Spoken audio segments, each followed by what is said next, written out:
Airbnb, can you talk a little bit about the benefits to you as far as vacation rental investing versus a long-term investment?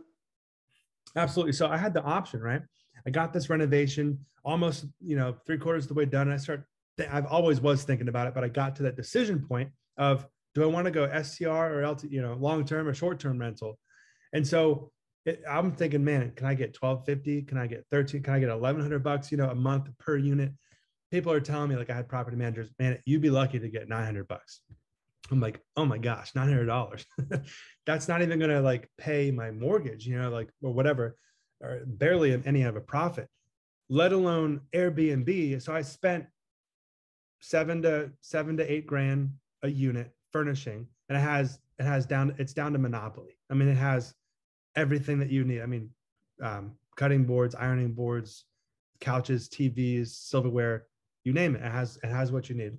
All the pictures and really nice beds. You got to invest in nice beds because people, if they aren't comfortable, they're not going to leave a good review. Right. You want that's a blanket statement across life, right? You want to be a good person, so you actually have people like you and not rip them off, and then you can build a life mm-hmm. and a reputation.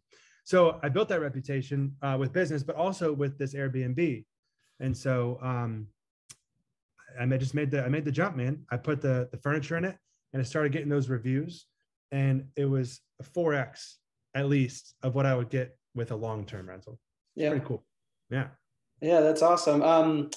With any investment, there's risks. With Airbnb, there's a lot of opportunities for, a lot more cash flow than maybe a long-term rental, but there's also a lot more management. Are you managing that yourself, or how are you handling that part? I'm not. So huge shout out Silver Street Management. Management for Airbnbs is actually like really, it's not cheap. And so, man, I mean, you're going to spend a lot more on management. It's not your 8 or 10% or whatever. It's at least it's double that. Mm-hmm. And so they do take a lot off of the bottom line, but it's a lot more management. Yeah.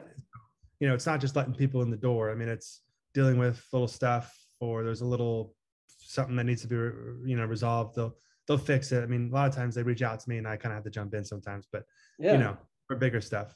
Yeah. Yeah. Well, having it managed, like you said, it's more expensive to have it managed than long-term, but I could definitely see the benefit because I have, a couple long-term rentals, and the concern in a lot of people's heads about, buying a rental property is like getting that call in the middle of the night about the toilet that's not working.